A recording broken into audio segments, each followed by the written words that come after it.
बिस्मिल्लाहिर्रहमानिर्रहीम। Zahid auto Honda service Bahawalpur ਤੋਂ। ਹਾਂਜੀ ਦੋਸਤੋ, ਅੱਜ ਤੁਹਾਨੂੰ ਅਸੀਂ ਦੱਸਾਂਗੇ ਮੋਟਰਸਾਈਕਲ ਦੇ ਅੰਦਰ ਜਿਹੜੀ ਟਾਈਮਿੰਗ ਚੈਨ ਇੰਜਨ ਦੇ ਵਿੱਚ ਹੁੰਦੀ ਆ DID ਕੰਪਨੀ ਦੇ ਬਾਰੇ, ਉਹਦੇ ਬਾਰੇ ਦੱਸਾਂਗੇ। ਇਹ ਟਾਈਮਿੰਗ ਚੈਨ ਕਿਸ ਤਰ੍ਹਾਂ ਦੀ ਹੁੰਦੀ ਆ। ਬਹੁਤ ਸਾਰੇ ਦੋਸਤ ਪੁੱਛਦੇ ਆ, ਅਸੀਂ ਆਪਣੀ ਮੋਟਰਸਾਈਕਲ ਦੇ ਵਿੱਚੋਂ ਸ਼ਰ ਦੀ ਆਵਾਜ਼ ਆਉਂਦੀ ਆ, ਅਸੀਂ ਇਹਦੇ ਇੰਜਨ ਦੇ ਵਿੱਚ ਜਿਹੜੀ ਟਾਈਮਿੰਗ ਚੈਨ ਪੈਂਦੀ ਕਿਹੜੀ ਕੰਪਨੀ ਦੀ ਪਵਾਈਏ, ਉਹਦੇ ਬਾਰੇ 'ਚ ਅੱਜ ਤੁਹਾਨੂੰ ਅਸੀਂ ਦੱਸਾਂਗੇ।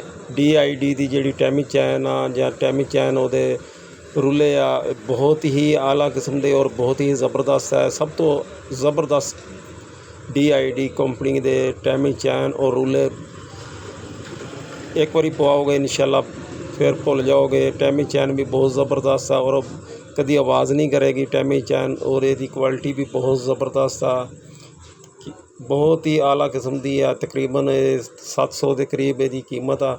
ਅਤੇ ਦੋਸਤੋ, ਇਹ ਜਦੋਂ ਵੀ ਤੁਹਾਡੀ ਮੋਟਰਸਾਈਕਲ ਦੇ ਇੰਜਨ ਦੇ ਵਿੱਚੋਂ ਸ਼ਰ ਦੀ ਆਵਾਜ਼ ਆਵੇ, ਬਹੁਤ ਜ਼ਿਆਦਾ ਆਵਾਜ਼ ਮਹਿਸੂਸ ਹੋ ਜਾਏ ਤੁਹਾਨੂੰ, ਅਤੇ ਤੁਸੀਂ ਇਹ DID the timing chain ਪਵਾਇਓ, China the timing ਚੈਨ ਨਾ ਪਵਾਇਓ।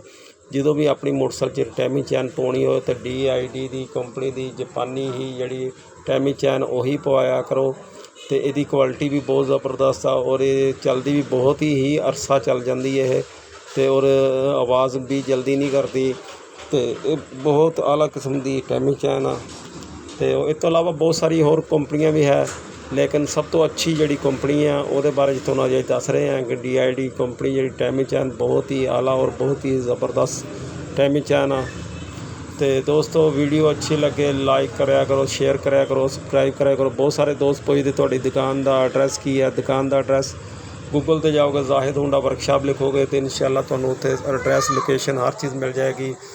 0368 30 541 मोबाइल नंबर है। ठीक है जी दोस्तों, वीडियो अच्छे लगे लाइक करना, शेयर करना। अल्लाह हाफिज़।